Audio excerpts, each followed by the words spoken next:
So hello guys, welcome back to the new video of Tech Yorker. In this video, I will guide you with how you can make bold and italic text on WhatsApp. So first of all, open the WhatsApp on your phone and then open the chat.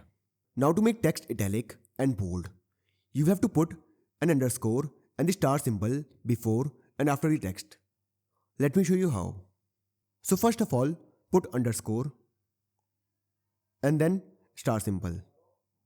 Now type the text, for example, subscribe, and now put the star symbol and the underscore.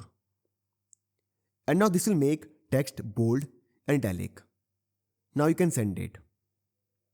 So this is how you can make text bold and italic on WhatsApp. So I hope you find this video useful. And if you do, then don't forget to like this video and subscribe our channel.